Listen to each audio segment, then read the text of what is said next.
Hey everybody, it's Eric from epautos.com, and I'm going to do a quick walk around here of this 2015 Chevy Impala. It competes primarily against the Toyota Avalon, which for a long time, ironically, has been kind of the go-to car for the family car buyer that wanted a full-size car without paying the luxury car price. I say ironically because American cars used to be the go-to for that.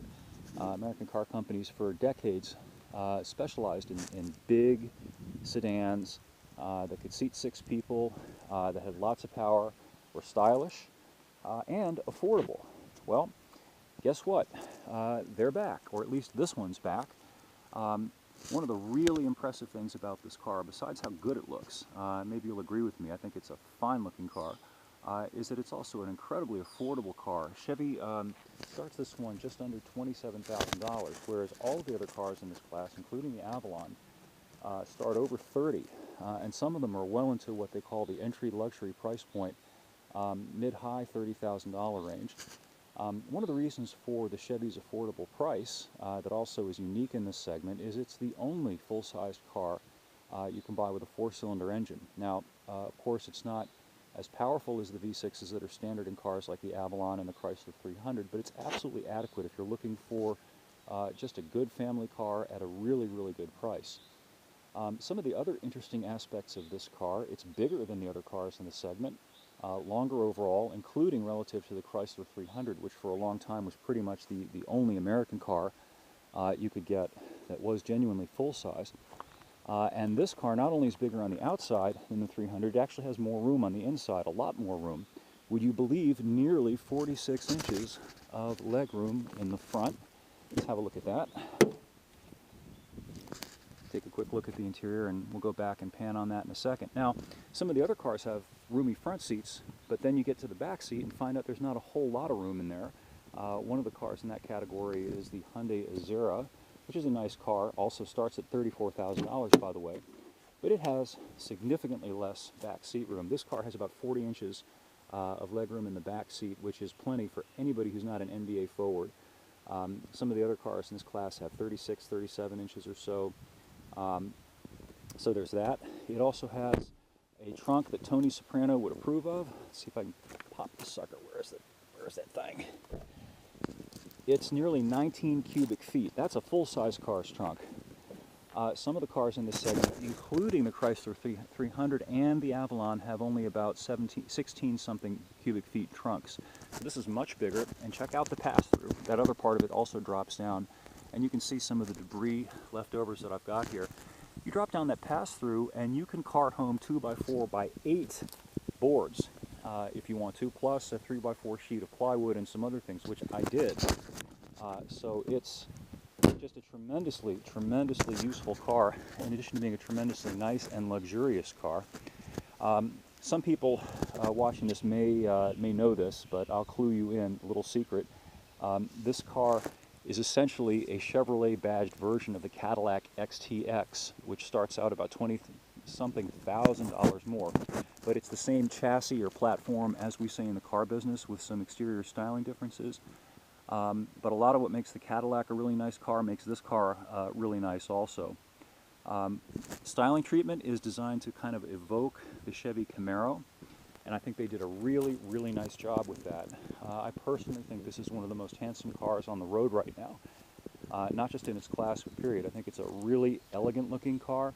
I like the way they've incorporated some of the old school styling stuff, including, you don't see a lot of chrome anymore in cars, but it's nice that they actually have real chrome around here, and then look at the nice retro Impala, the Leaping Impala badge. I think that's really pretty. It's not overdone, so it looks modern, but it has those cool old school touches to it. Moving around to the interior, I'll show you a couple of the detail things. The interior is also very similar to what you find in the Cadillac XTS, with the main exception being that you do not get the XTS LCD flat screen main cluster. You get an analog gauge cluster. There's the analog gauge cluster. However, you do get this very similar to the Cadillac CUE, Cadillac user interface touchscreen setup right here, and once it boots up, I'm going to show you something about it that's pretty cool. And a happy Well, first of all, let me get you there's the main menu, and this is similar to Cadillac. You got these nice big icons, you push what you want, touch it, and it scrolls through and all of that. Now watch this. If you push this little button here, notice how this all looks seamless. Push this button, watch what happens. Come on, big boy. There it goes. Isn't that neat? You've got this extra little cubby back here that most people would have no idea exists, so you can put your wallet or valuables back here and secure it back there, and unless somebody tears the car apart and knows where to look, they're not going to find it. That's cool. I like that. I also like that the secondary controls for the temperature settings, fan, and also the volume and station adjuster, these rotary knob types, which are very tactile. You can just touch them while you're driving. The center console here is virtually identical to what you would find in the Cadillac XTS. The shifter is the same. I like that it's a physical shifter instead of the little rotary knobs and completely feelless little Game Boy style toggles that are becoming popular. This is nice. One thing that, this is one of the very few things, let me show you the two things that I'll nitpick about. The center console here, it has a light, which is nice, but there's not a whole lot of space in there, and the USB ports are way over here, and they're a little awkward to get to, and that's kind of Toyota-esque. Toyotas have that same issue. That's one thing.